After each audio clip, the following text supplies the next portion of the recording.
Hey everybody, it's Matt Craven here from the CV and Interview Advisors. I just wanted to put together a short presentation on the anatomy of a good CV.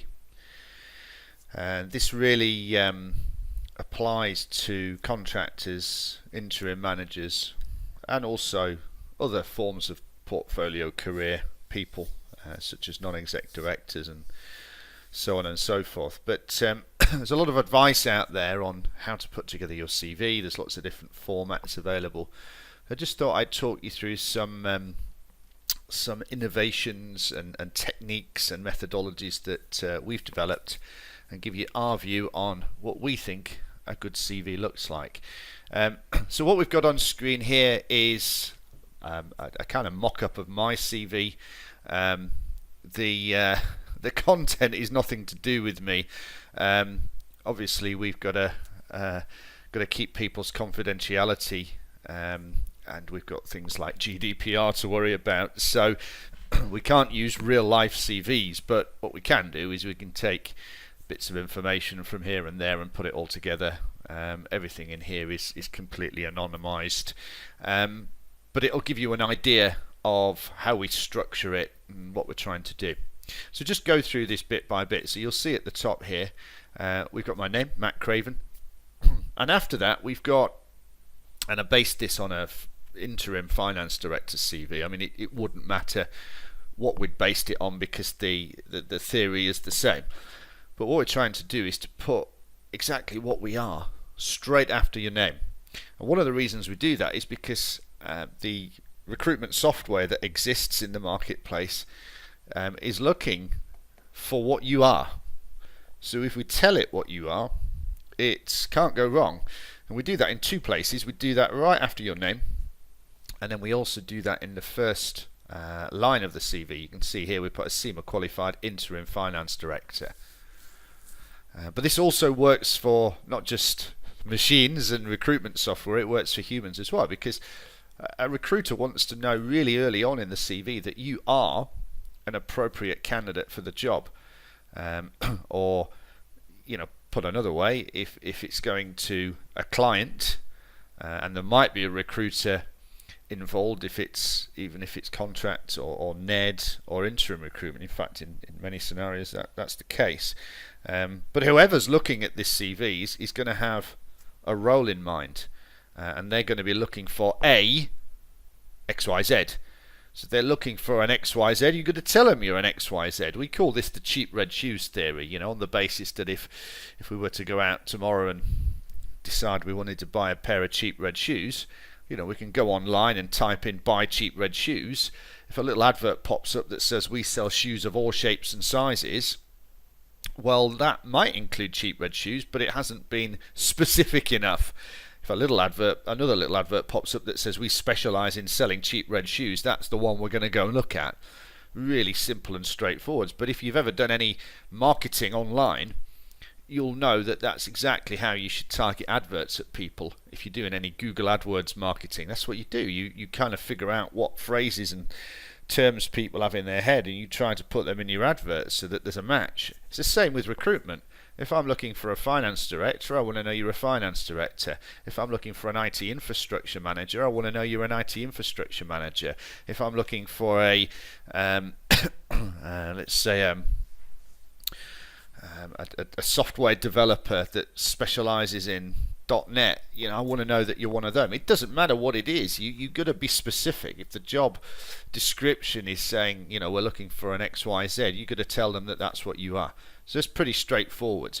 Don't fall into the trap of being ambiguous and woolly and, well, I could do 2 different things or 3 different things. So, I'm just going to tell everybody that I'm an experienced technology professional with experience across the entire technology stack in multiple sectors. Well, what does it actually mean? It could be one of many, many different roles. So you've got to be specific. So that's the first point. Then we have this section at the top. We call it the profile or the summary. And this second bit that starts with adept at or adept in, it wouldn't matter. what we're doing there is, this is what we call the value proposition statement. And we're trying to explain what this person is good at. Kind of the overarching number one thing that they go into organisations and do. It's kind of the essence of them. It's the purpose of them professionally. Adept at creating robust financial management and governance capability for rapidly growing PE-funded organisations to protect cash flow and profit.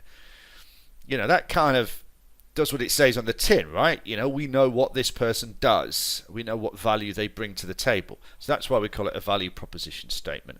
And then you've got 4 key strengths. And again, we've written them in a features and benefits style. So we call this the FAB technique, features and benefits. So when you're writing your CV, in this top sentence, try to think about telling people what you are, what your value proposition is, and then have 4 statements written in this FAB style, features and benefits. So tell people what you're good at, and then tell them how it will benefit their organisation. So that's that. Then we got this key skills section next. This is to make the CV keyword rich. And what this does is it helps with ATS optimization, and it helps the recruiter cross-reference your CV against a job description. And then you've got the career highlights, and this is a bit of an innovation. So if you've ever been in and around marketing, you'll know that case studies are an incredibly powerful way to tell a story and to sell capabilities. So we're using that marketing technique in a CV. So what we've got here are 3 case studies that are presenting the 3 biggest achievements that this person has had in their career that's relevant to the job they're applying for, or the contract, or the NED role, or the interim role that they're applying for. Okay, and what you can have is a ton of these tucked away somewhere in your inbox, or in a file somewhere on your computer, and then you just pull the 3 best and most relevant into the CV for each role that you're applying for. And it's a really powerful way of very quickly tailoring your CV to a particular role. So you've got to kind of preempt the challenges that organisation might be facing and what you might be doing in the role, but present the 3 that you think are the most powerful and most relevant to that role. And these are written in a little formula we call STAR, which is just a little acronym for situation, task, actions and result. Be a star, as we say. So that's the next bit. And that also allows you to get round what I call last job syndrome. So if the most recent job you've done is perhaps not as relevant as you want it to be, maybe the piece of work, the assignment, the contract that you did last year sometime, which isn't the most recent role, maybe that's the one you want to focus on. Well, unfortunately, if you're going to do your CV in this chronological fashion, it's not going to be at the top, unfortunately. There's no way around that. But what you could do is you could make a case study out of something that you did in that particular position and plonk it on page 1. So then it kind of gets round the issue of having your most recent role at the top, because the case studies are going to appear first. Then we go down to the career history. So this is all about information architecture. So we always start with a description of the company, if it's not obvious. And then we have what I call a role summary. So it's kind of almost like a little short sentence that summarizes the purpose of that particular role. Then we talk about the team. Now, if you're not managing a team or it's not that kind of role, then obviously you don't have this. But knowing what your team looked like and who your direct reports were in terms of job titles, that's really good for building context. Wouldn't do it on a finance CV, but the other context building bullet point that we use is how is the role measured. It's really useful to know what people's KPIs and how their role is measured on the CV. So we call them the 4 context building bullet points: description of company, summary of role, structure of team, and KPIs. Now, they might not all be appropriate for everybody each and every time, but that's our starting point. Have those 4, then you can go through with all the box standard duties and responsibilities. And then the other thing that always baffles me why people don't put on their CVs is achievements. So achievements, projects, outcomes, business benefits that you've driven. A CV should be 30% focused on outcomes and giving evidence that you've done a good job. Whenever I review people's CVs, the first thing I say to them is, well, how can I tell that you're good at your job? And they always go quiet for about 5 seconds and say, oh, you can't really, can you? No, you've not told me. You've just given me a load of tasks. So it's really important that you explain that you can deliver benefits to your clients, and give tangible, measurable statistical evidence. You'll see here that we've got, increased profit by 20% within 12 months. We talk about garnering efficiency savings of 100k per annum. It's that kind of stuff. And I know some of you will struggle to quantify stuff, but you've got to try really hard, because it is really the difference between sometimes getting a nod, asked in for a meeting, or not. And it also supports you when you're actually there pitching to that client. If you can point to tangible, measurable, statistical business benefits that you've driven, you're a much stronger candidate than the person who's just got a whole heap of tasks on their CV. So that's career history. This person here, it wasn't really an interim, to be fair. I've just kind of changed it at the top to kind of give that flavour to it. But had this person been an interim, it's likely that they would have done more roles in this period of time. So we would just have more roles listed here. So what then naturally will happen is you've got to start shredding some of the information, because otherwise the CV is going to be 7-8 pages long. I would suggest the bit you shred are the duties and responsibilities. You still need the context building bullet points. You still need the achievements, outcomes. If you're going to lose something, lose the duties and responsibilities. But there's still probably room to put a few in. It's perfectly acceptable for a contractor or an interim manager to have a CV that is up to 4 pages. If you're looking for NED roles, up to 3 pages is absolutely fine. There is another style of CV which is a 1-page wonder. We'll talk about that in a minute. And then once you've decided how far back you're going to go, I would say if you're looking for a permanent job, which this presentation isn't really aimed at people looking for a permanent job, but if you were, you maybe go back as far as 8 to 10 years. If you're looking for contract and interim roles, then you probably go back 5 or 6 years before you then start tucking things away in an earlier career section.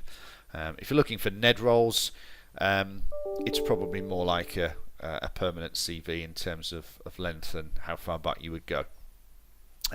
These sections are all pretty straightforward. So the other thing I want to talk about is what we call social proofing.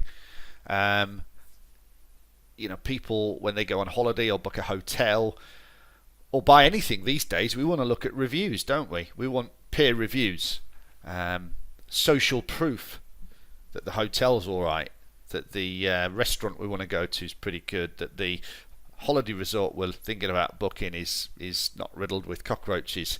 We want to see reviews, and that's how people are now. So social proofing is important. So having recommendations on the CV is just giving social proof. LinkedIn reckons you're 3 times more likely to be contacted about an opportunity if you've got good recommendations on your LinkedIn profile. So it kind of stands to reason that they work well on a CV as well. So that's what we call the chronological CV. There's other things in there that I'm not going to bore you with, but that gives you an idea of how we're putting those together. So just bear with me. I'm going to just get a different style of CV up on screen now.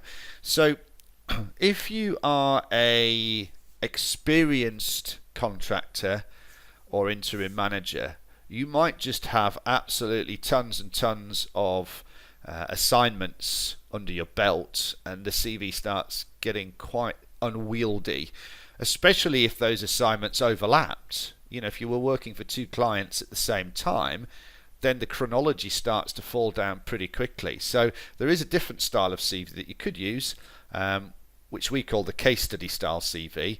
I've heard some people call it the business case CV, which is kind of getting confused between two methodologies and formulas that we talk about here. But nevertheless, we're hearing people use that terminology, which is interesting. But this is what we call the case study style CV. And there we go. You get rid of the career history, and the CV becomes a portfolio of case studies. So each individual piece of work that you delivered for clients becomes a case study. You might have 8 to 10 in those at any one point in time. We have this little box here that kind of explains away that that you are an interim or a consultant or a contractor or whatever it might be, and we put this little sentence in that just explains this, you know. Below is a list of example assignments completed over this period in no particular order, and not all are listed, because the idea is you don't have to be bound by the chronology. You can change the order around, you can chop and change these, put the most relevant ones at the top, take some out, add ones in. You've got control. You're not constrained by the chronology. So this is much more of a portfolio based document. There's some recruiters out there who love this, there's some recruiters out there who hate it. So you never really know, but I think this CV makes an awful lot of sense for those people who've got lots and lots of contract and interim roles that are hard to put in a chronological CV, and especially if things overlap. So that's that. Of course, people are going to want to see the chronology, so that goes in here. Yeah. And then same stuff at the end, really. So that's the case study style CV. The same bits at the top. And then the final one is, there we go, the exec bio. So this is kind of the one-page wonder, which is quite different, really. I mean, it's still got some of the same stuff in, but it's very much for sending to people who are very, very senior, who don't have time to read a full CV. They might give you the nod, and then somebody further down the chain might ask for a full CV. But this is for the very senior, time-poor execs who just want to see the overview. So we start with a kind of who am I, that shouldn't be there, who am I kind of paragraph. And then we give a narrative of your career. So it just walks people through your career start to finish in a kind of narrative fashion. Then we sort of put a visual summary.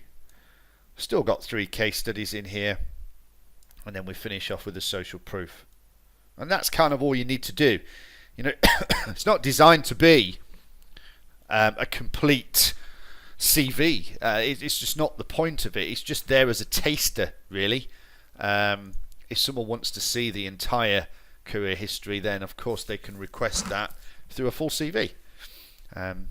So if you're an interim manager or somebody looking for non-exec director roles, having all 3 of these styles of CV would be a good idea, and a LinkedIn profile and possibly a website. So there's probably 5 key channels of communication there, or 5 key separate documents or things to focus on. So exec bio, you've got the chronological CV, and you've got the what we call the case study style CV. Okay, good. So that's really all I wanted to go through with you today. If anybody wants a critique of their CV, my team is happy to do that. We're happy to offer you a free CV and LinkedIn profile appraisal. And I'm going to put a link in the comments of this video. We may distribute this video to some places where it's just embedded and the comments aren't there. If that's the case, just go to our website, www.cvandinterviewadvisors.co.uk, and on our homepage there's a little area to submit a free CV appraisal. So have a look at that. But that was it, guys. I hope that's been useful. Give us a shout if you need any help, and I'll speak to you soon.